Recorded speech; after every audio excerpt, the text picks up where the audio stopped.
மறக்காம சர்ப்ரைஸ் பண்ணுங்க. Thank you.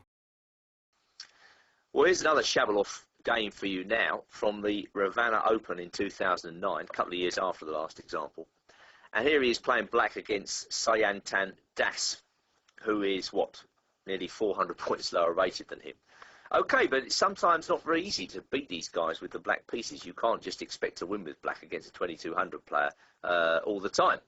So here we see black sharpening it up with Shabalov's favourite line, and then g6. And then for the time being, white plays the best moves. He brings his bishop out to f4, and then he backs it up with queen d2.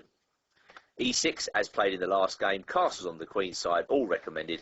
And now, in place of the e takes d5 of the last game, followed by rook e8, black plays the hyper-sharp f6. Shabalov has obviously decided on this practical approach. You know, he's going to set the lower-rated player as many problems as possible, get the position as complicated as he can, and hope to take him apart in the tactical positions that arise. And it's certainly working for him in terms of practical results. Now, white has a choice here. The computers suggest bishop e3 as white's best move. Well, they start off with that. But I think then black can take on d5, and if bishop takes c5, we soon see the evaluation change after knight f3, f takes e5, c takes d5, and then bishop f5. Black's plan in this position is knight 8 d7, followed by rook c8, and black seems to have a very comfortable game here. Despite the fact that black's got this isolated king's pawn, I think this could easily be transformed into a strong dynamic weapon should black ever get the chance to play e4. So I don't rate that as a particularly dangerous variation for black to face. In the game, white decided to develop his pieces with knight f3, and now there were some liquidations in the centre. Das even got to exchange off the fianchetto bishop, which you would assume would be good for white, but as it turns out, black has very active play after bishop g4. That's the move actually Smith prevented Shabalov from playing in the last game. With the knight coming out to f3, black should always be on the lookout to play that move. Bishop e2, black snaps off the knight, and then he reroutes his own knight to d6, which is a very good blockading square. Number one public enemy to black in this variation is the passed d-pawn. Here Shabalov keeps this pawn under lock and key, and his middle game plan is to actually play around the white bishop to make this a useless piece. You often see this with the fight against two knights against knight and bishop, something like that. White can put this bishop on the impressive-looking e6 square, but as we'll see in the game, it doesn't necessarily have an enormous impact on e6, as it covers a whole bunch of irrelevant squares. Das takes a small timeout to safety his king. Rook e8 was played, the queen moved, and now knight d7. And over the next few moves, we see black carefully putting all his pieces on black squares, out of the range of the bishop. Now, in this position, well, black's got this mobile, potentially mobile queenside pawn majority, and it's a very good idea just to push those pawns down the board, to try and start an attack to cramp white on the queen side. White has to come up with a corresponding plan against this idea. So Das continues to play okay, good moves, rook he1, and black played his knight to e5. So already, as we can see, there are 4 black pieces out of range of that bishop, and in comes the bishop to e6. Okay, well, is that bishop strong or weak? This is the question. Shabalov doesn't think so, and gets his queenside pawns underway after rook e2 and then b5. Now, if black had so desired, he could have played b6. That would have led to a different type of position where black is just basically playing to stabilise things. b5 is altogether more ambitious. The Grandmaster is continuing to try to set his lower ranked opponent problems. That is it. And hoping that he's going to crack. In comes the queen to d4. Another small problem for white to contemplate. Shall I take the queens off or shall I leave them on? Well, if he takes the queens off, it's true that the pawn formation looks slightly dodgy for black, but I think that pawn is not really weak. It's more a tower of strength, actually. It's very difficult for white to get rid of this pawn, and actually the pawn on d3 is stopping the white pieces from getting to good squares. So I think, once again, Das does correctly to steer around this variation, but of course that lets the pawns roll, and up they come with B4 and A5.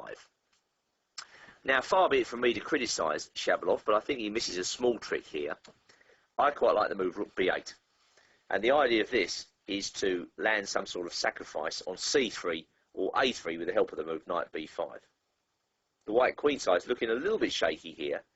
So, for instance, if white tries King C1, getting his king off the B file, we just go check, and then Knight B5 anyway.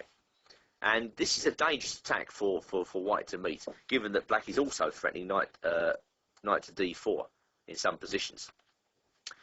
So A5 might not be the best move, but we can understand why he does it. Knight E3 makes sense, trying to exchange off the active knight, but it runs into the temporary queen sack. Queen takes E3. Now I wonder whether white saw this. If he did, he's a brave man, because he's actually going into this endgame where, yes, the pieces are coming off, but black has very active pieces here. He's got this lovely knight blockading the pawn. He's got a super rook coming down the F file, and he's got a natural route into the centre if, for instance, white plays Rook F3 for his king. Well, white can maybe take that and play King F6, and black is certainly better in this situation. So white decides once again to keep the rook on with Rook E2. In comes the rook, very active, and then Knight B5. King D3, Rook C1, threatening to tickle white with C4 check, and now Bishop D7. Knight D4. Well, once again, you know, this is a very understandable move. Black is playing flat out for the win, so he puts his knight on the most active looking square. But Knight D6 was certainly a move to be considered.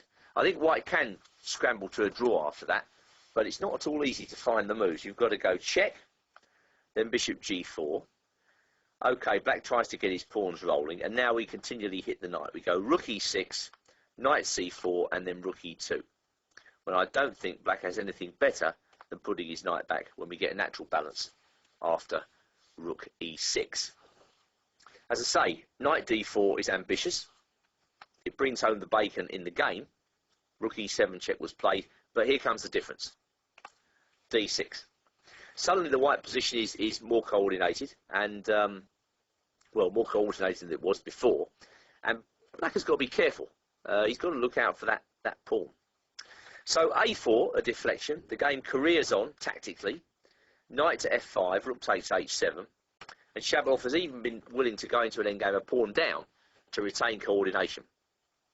Meanwhile, the white pieces are sprayed out, and he hasn't got a passed pawn, so there's no real way he can use this extra pawn over the next few moves. Instead, he's got to continue to defend. After Bishop C6, we went C4, and after King D2, Shabalov plays Rook B1.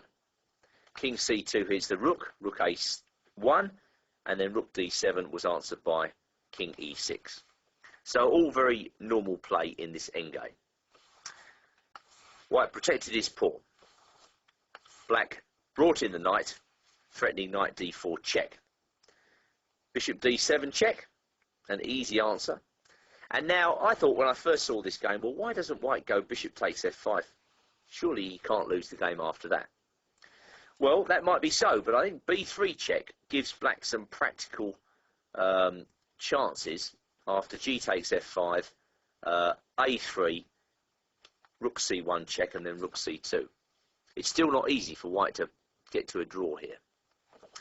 So going back, Rook B7 was played, Knight D4 check, King D2, and now black's next move confirms that actually they were playing fairly quickly in this situation. Black plays Rook takes A2, which is met by the blunder King C1, so reciprocal blunders there on the 50th and 51st move. What black should play, of course, after King D2 is C3 check. That's absolutely clear to me. Sorry, excuse me, let's get this right. C3 check. And if B takes C3, Rook takes A2 check, King C1, B takes C3. I think this is the correct move order from black's perspective.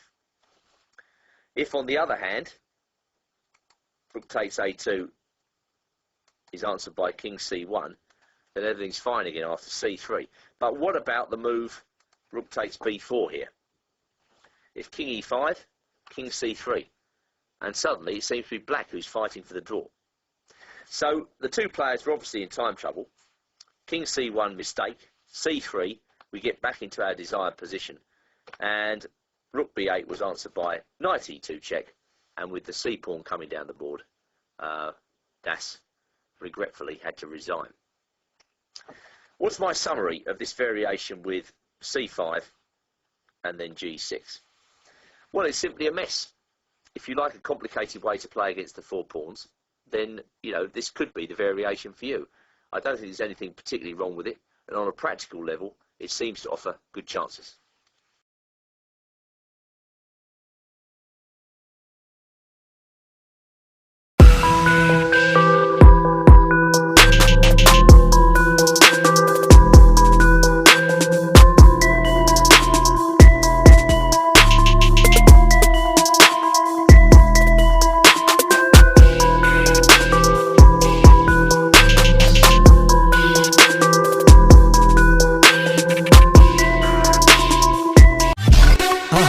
மறக்காம surprise பண்ணுங்க. Thank you.